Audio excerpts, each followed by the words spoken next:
not speaking into it. Okay.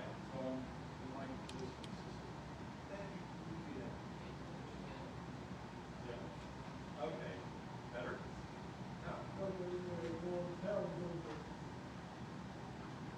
Are you sure it's on? Is it on? I saw it move a minute ago, but Hey, we'll try that. Is that better? No better. still do that. Is the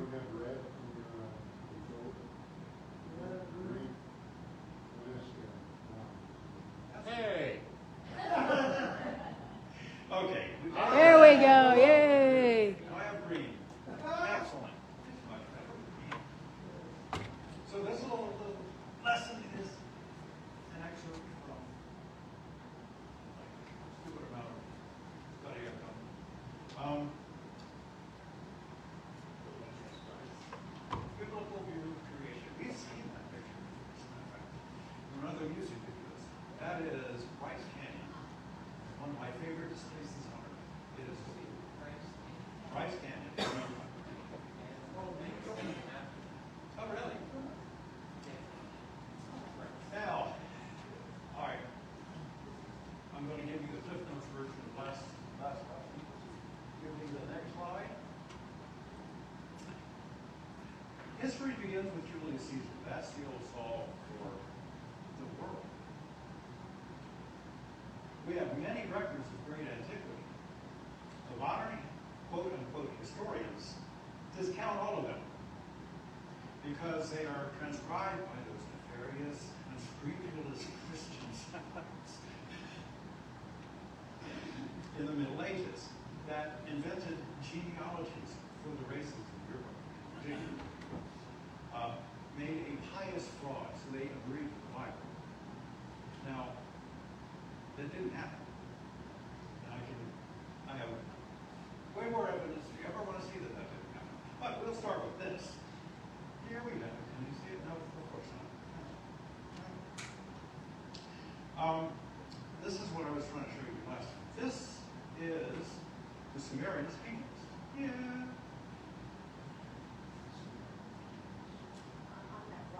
Yes. No, that's clay. That was made in about 21 BC, 2100 BC. All right? That is clay. And this is before Abraham was born. That thing was made before Abraham was born. Okay? Sumerian. Sumerian kings list. There was a list of kings. There were 8 kings. And after the 8 kings, it says, and the flood came down. So these kings are before the flood. We have 8 kings. Now, you got to understand, Sumerians, nobody but a king was worth talking about. So they didn't. Now, go to the next slide. This is the Cliff Notes for you. This is the Sumerian list. Yeah. That is how they made numbers in clay. This is Sumerian, you can see, and there's no, they left out the first man and the flood hero. If we have 10 patriarchs. If you leave out the first Adam and Noah, there are 8 patriarchs before the flood. 8 kings before the flood. If we arrange them so that we use these funny little symbols, the total will come out to be the same. For the Hebrews, they are base 10. It will be 6,660 would be the lifespan, not the number of years between the creation and flood. For the Sumerians, their base 60, it would be 241,200 years. Because of the base 60, yeah. And so, see that guy, each one of those little guys is 36,000 years. But if they found a Semitic scroll, a clay tablet, they'd easily get confused. They'd interpret it the way they normally interpret. Okay, next slide. Today we'll look at the Celtic Chronicles. The Celts are fascinating. To me, okay.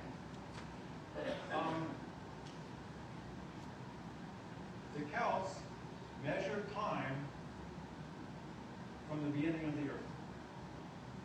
Their time was Anno Mundi, in the year of the earth. Great. That's a great system, if you remember when creation was. Now, if we compare the Celts and the Hebrews, it's very interesting. The Hebrew day, it is well known, ends at nightfall. The Celtic day ended at nightfall. Nightfall to nightfall.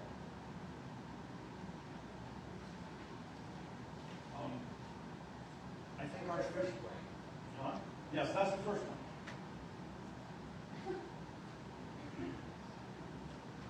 Now, Archbishop Upshur, I think he was the first one to publish what he calculated.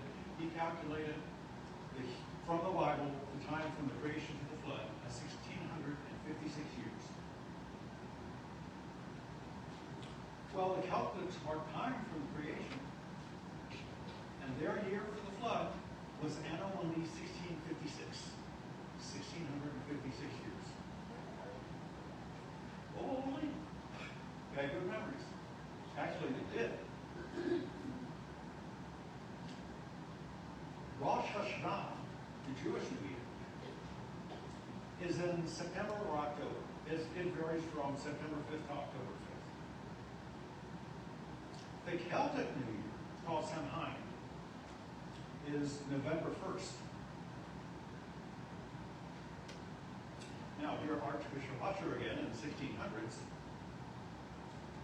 from the scriptures, he calculated the creation of the world as October 22nd, 4004 BC, 24 hours before the first nightfall.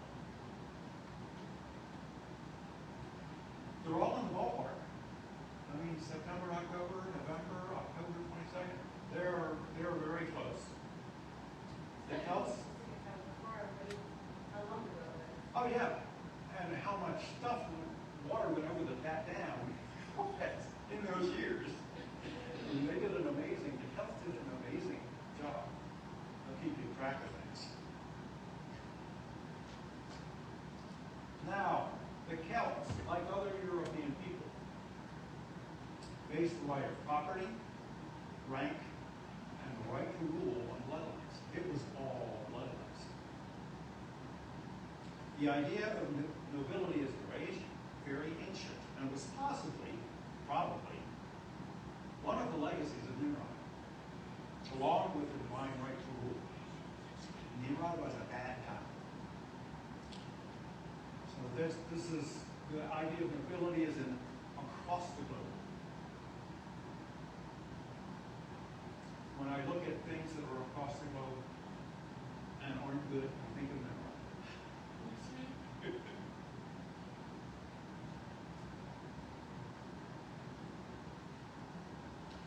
Now, you have a right for, huh? Nimrod was a mighty hunter before the Lord. Now, that phrase, a mighty hunter before the Lord, the actual Hebrew is in the face of. And it could be in the face of. And I think that's what Nimrod did. He was the first one to create an empire. He ruled over men. So, all right, the genealogies were no joke. As a matter of fact, there were 5 clans in Ireland. Genealogies determined who could rule. Every 3 years, the clans came together at Tara. And they compared the genealogies. And if somebody's playing games with them, they corrected them. And if they didn't correct them, there was war. There was no question about it. And it would be 4 clans against 1. So they were kept straight.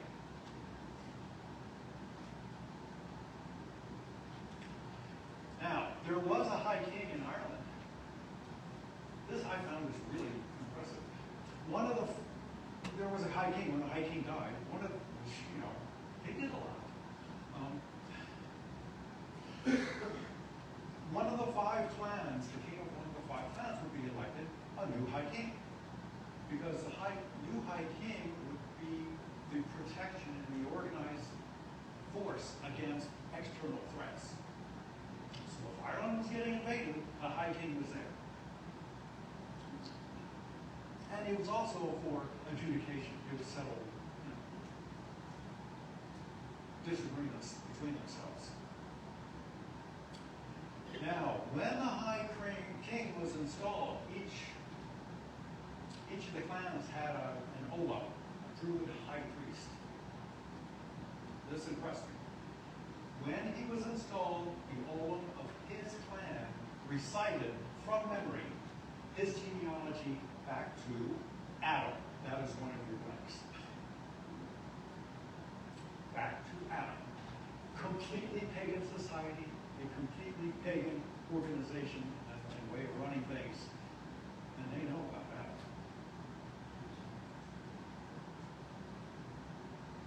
Now, the 12th century book of Leinster tells us, and this is an important point, Vernon, son of Duach, son of the king of Connaught. It is he that collected the genealogies and histories of the men of Erin in one book, that is the King Bromas Snecta. So, this guy, he didn't make them up. He collected the genealogies that existed and the histories. He put them in one book. So they were accessible to everyone. Now, the book is lost, but it provided the basis for history's Bible. This is not a forgery, a Christian forgery, because Ireland did not convert to Christianity until the next century. He did this as a pagan. So we are looking at an independent record that's parallel to the Bible. Now it tells that a number of immigrations have happened, and this is where we see that it really isn't inspired. One of the reasons. The first immigration claimed in these annals was before the flood. Which is why, one of the reasons I doubt it. But it said Noah's granddaughter came to Ireland. And I thought about that. There is a formula for the patriarchs before the flood. That I will use Methuselah as an example, because Methuselah was the one who waited longest before he had his first son. Methuselah lived 187 years and he got Lamech. Methuselah lived after he begat Lamech 782 years and had other sons and daughters. That is the formula. What does it say about Noah? Noah was 500 years old. Noah became the father of Ham, Shem, and Japheth. Completely different formula. It doesn't say Ham, Shem, and Japheth were the first. Think about it. You're getting on the ark. And your sons, your grandsons, great-grandsons are not getting on with you. That puts a different twist to it. I cannot say that it's entirely probable that he had other sons and daughters before Ham, Shem, and Japheth. That'd be tough. So, now, the first post-flood immigration was dated into Egypt, and this is again, AM 2520. So it's 2,520 years after creation. In our years, that would be 1484 BC. That is 40 years before the Exodus. A man named Partholon settled there, and the story goes the king of Britain who gave him the uninhabited Ireland to live. And this is part of, the only reason this is completely part of the claim of England to Ireland. If I can give you the land, I am it.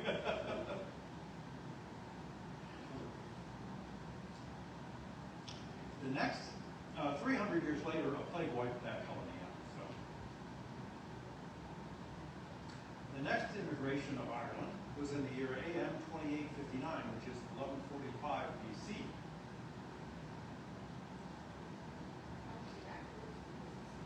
Absolutely, yeah. Okay. Counting backwards, yes. They're counting up and we're counting down. You gotta be good at that.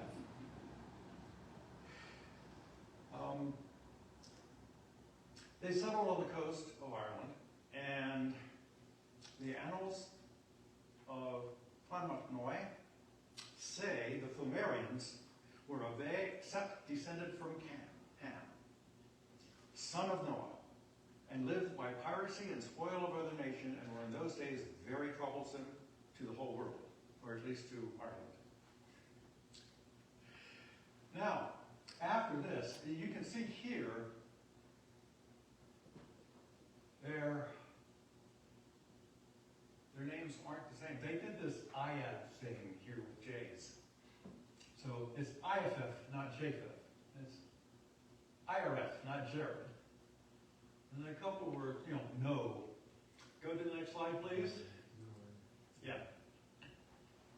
This is the descendants of Magog. The curious thing is, the descendants of Magog are not given as Bible. Go look for them. We are thinking there is a theory that they, before the Tower of Babel, they were mixing with the other tribes. And indeed, the Celts were descended from a mixture of Magog and Gomer's grandson Ashkenaz. They were Scythians. So, here's Partholon, 1484 BC. Here's the next immigration, Nimrod. The Fomerians drove them back inland. And then, they were pretty beat up. So, the Picts, I think these are the Picts. One group went to northern England. Well, what's in northern England? Scotland. England was inhabited. They probably went to Scotland. They probably became the Picts. So it's their following the bagpipes. No, actually, No, bagpipes are not inherent to Scotland. They got them from the mainland. So they got from, it's just following up bagpipes. The Furbolgs, yes, I love bagpipes, by the way. The Furbolgs went to Greece and then came back. And Tuatha went to northern Europe and came back afterward. But none of these really make up the Irish today. It's this group. The last immigration was the Milesians in 504 BC.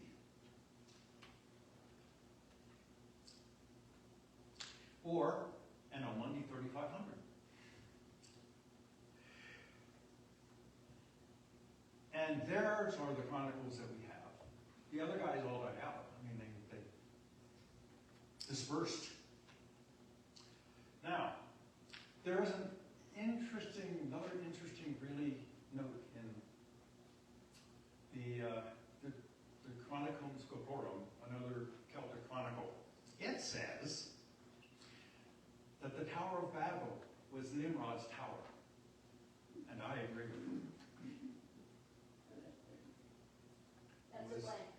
Yes, that's one of the blanks. Nimrod's tower. An ancient Irish poem reads, "One was at first the language of mankind, till haughty Nimrod with presumption blind, proud Babel built, then with confusion struck, 72 different tongues the workmen spoke." Another, while we're on the Tower of Babel, fascinated by this stuff, the 13th century Muslim historian, Abu al-Fida, and you can check this out on Wikipedia if you want. He relates a note saying the Patriarch Eber refused to participate in building the tower, and his language was not confused. I agree with it. I So it's believe. called Hebrew, not Israeli. Yes, it's Eber. The first language, I think, undoubtedly was Hebrew. And that's why the Hebrews were way ahead in a lot of things. They could read the old records. They could read the old records, yes. But look at the Celts. They read the records. I mean, it's crazy. So, yes.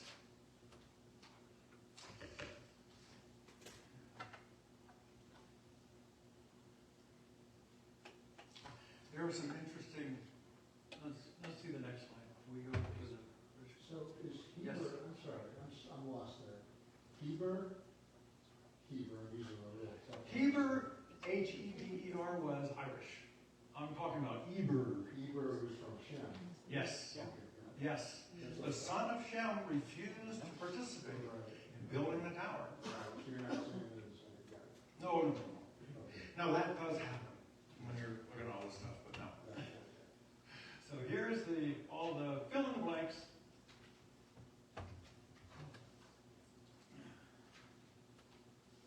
Now, there is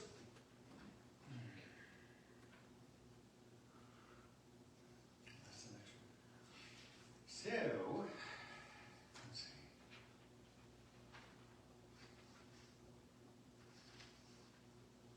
Oh. Yes. The settlement of Ireland by the Milesians is 504 BC. They were from Miletus in Asia Minor.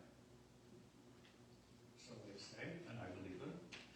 What was happening in the late 500s BC is Persians were trying to take over Greece.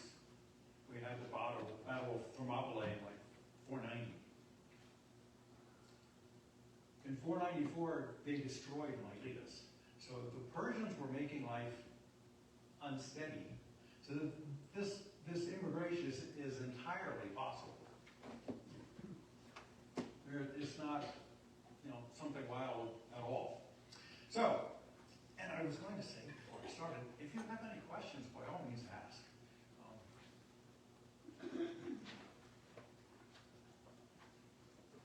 We have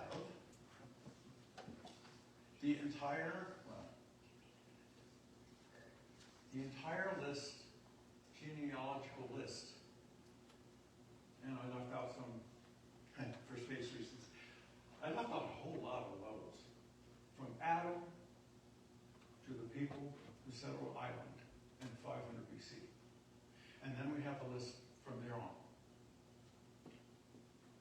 It is not a Christian list. It is an absolutely pagan document.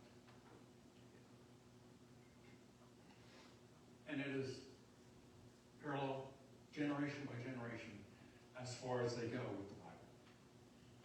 This is not the only one. There are many. We saw the Sumerians. They knew about the flood. They knew about people before the flood. They kept records.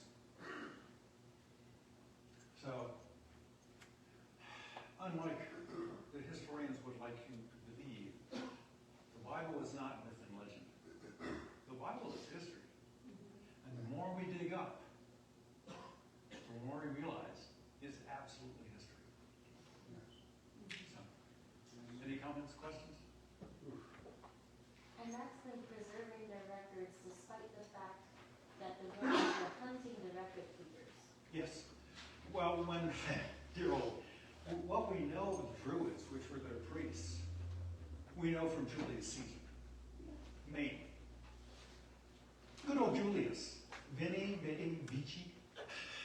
I came, I saw, I conquered. That's Julius. Not exactly sympathetic. audience. And so he actually, the Celts covered France, Spain, and Britain, British Isles. Julius came in and when he took over Gaul, he annihilated the Druids. The Druids, we talk about the original biblical stuff. The Druids did not write anything down because they didn't want other people to get hold of it. It was their position in society. And they were the racial memory, and the guy reciting the genealogy back to Adam. They were the ones in the know. And Julius Caesar said, they are the guys we got to get rid of so we can make a purpose. And he did. So it is. Where the genealogy of House of Windsor back to they use the same Oh, line of understanding. I have. It goes back to. I have the. Well, maybe. Some of the genealogies left out. No. As you said, there's his, so there's his number in there. Yeah. And so when, it's not really, and they hold that as their, Oh yeah, absolutely. These were dead serious things they're keeping. and it is to this arm. So, I thought it was, There were 6 Saxon houses. They all had the same genealogy down the road.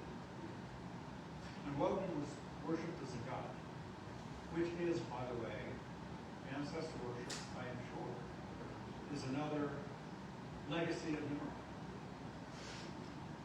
And demigods. Nimrod did the